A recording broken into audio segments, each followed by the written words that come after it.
we park in the same area. And then at that time when I was there, the head of the airbase, and he came to us and he was talking to the captain. He said, "Captain, please take these guys and take them anywhere. Tripoli, Sabha, Benghazi, don't let them here because they are going to kill them. There is no safe place in the Green Mountain, only this airbase." And then the captain, he took the case seriously, and when the boat immediately he taxied out, and then we took off. Before we take off, we lost the lights of the airport. We didn't know if it was like made by the people who were surrounding the airbase. I'm not sure. So the captain, he said, "Okay, I have enough lights." It was the moonlight and the airplane lights, they were enough. And he took off like an emergency. He wanted to take them to Tripoli. The captain, actually, he wanted to take them to Tripoli or Sabha. Unfortunately, he did not have enough fuel. So he had to land in Benghazi for refueling. And then he heard from the chief de cabine, the purser, you know, the one who is responsible for the cabin crew, that the people, they want to disembark in Benghazi. And he said to him, "Call me the man in charge." And then the man, he came in charge to the cockpit, and I was listening. The captain said to him, "Listen, you're supposed to go to Tripoli, you're supposed not to come in Benghazi." He said, "No, we are coming here to kill these people. This is our job. We are leaving this airplane now, and we are going to Benghazi." Actually, it was really a bad, feeling from myself. I can see Benghazi in front of me, my city, and they are going to kill my people. Unfortunately, I cannot do anything, or neither the captain or the crew. What were you able to do? What were you able to do yourself at that point? Actually, I can do nothing because they are armed, people. They are armed, and we have on the airplane a security guard with the armor. And he was in and out in the cockpit all the time. How many people would you say? How many mercenaries would you say were on that flight? The airplane take about 142 passengers, was full. Okay, and this happened by chance on a flight that you were piloting. How many other flights do you believe per day are flying into Libya with mercenaries on board? Well, when we came to the airport, and I have heard that the 3:30, and we were hearing the captain speaking, and we say hello to each other. And he said that been since the morning of flying a shuttle flight between Sabha and Labrak. And we met him in Benghazi, and he said, "Now I'm going back to Tripoli." And what happened exactly, that those people who had been brought to Labrak, we started evacuating them from Labrak under the pressure and the fighting back from the people. So they have to take them away to Sabha and to Tripoli. And some of them, as I told you, they disembarked in Benghazi.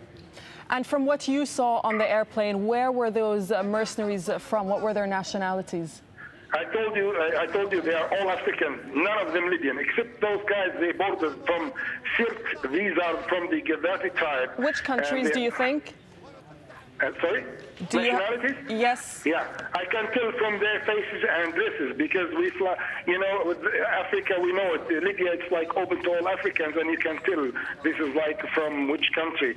And those are, I can say, from Niger and from Tuareg, because they wear like the Tuareg dress, on their head, and some of them from Mauritania. This is what I myself, thought that these people from, and none of them speak a word. Only this guy, the guys from the Libyan guys from Gaddafi's tribe, who is leading them. These they were, and actually I was really, sorry for those guys because. Those guys, they don't know where to go. It seems to me that they ask them to go and to support Gaddafi in one of these normal demonstrations they make. So they just jump on the airplane and then they find a real fire and a real fight. So they were actually scared as I see them, but they cannot say nothing because they are under pressure and they might kill them. Well, they were scared, you say. They were scared, you say, but what do you think they were offered to do this? Well, we heard that they were offered some money. I don't know how much, but I heard before I come here, just 2 days, that there's in Africa publications, or they say to say to the public in Africa, anybody comes to Libya, he takes $2,000, and they pay him the rest to be $5,000 when he's in Libya if he comes and supports Colonel Gaddafi. And then they said they do this. And Africa flight, they fly, as you know, from Africa to Tripoli as a hub, and then they go to Europe. And Africa flight, actually, it should be, and I urge the international society to stop Africa from flying anywhere. They make a sanction against this company because these people and the man who's leading Nasser, I'll have to interrupt you right there, but we appreciate you talking to AlJazeera because we have to go to Libyan State TV now. There seems to be a press conference. Let's just listen. A request from all the popular committees, a request to have an urgent meeting.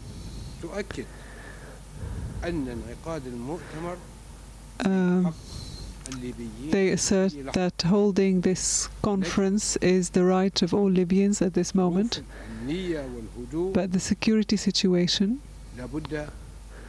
and tranquility must be restored to the Republic as soon as possible in order for us to be able to hold this meeting. Even though stability has returned to more cities and security individuals have now spread everywhere and life is going back to normal. Therefore,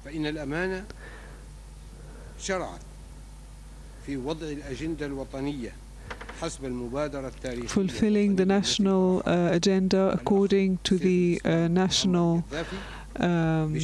agenda which was issued by Saif al-Islam as follows: the law of the press, the new penalty law, the law of social urban organization, constitution, an immediate start to implementing local government, as well as measures taken by the Popular Conference regarding raising of salaries and cancelling interests and granting loans, cancelling complicated interest rates, and giving monthly allowance to the unemployed. Regarding the sad events and painful events which have taken place in a number of our cities, we've received a request from the brother Saif al-Islam regarding forming an independent committee to investigate these events. We announce regarding this that we've decided to form a judicial body, an independent judicial body, composed of the following advisors: Salih Mustafa al-Barghadi, advisor at the High Court; Abdul Qadir Jum'a Radwan, also advisor at the High Court; Hussein Agub Hamad,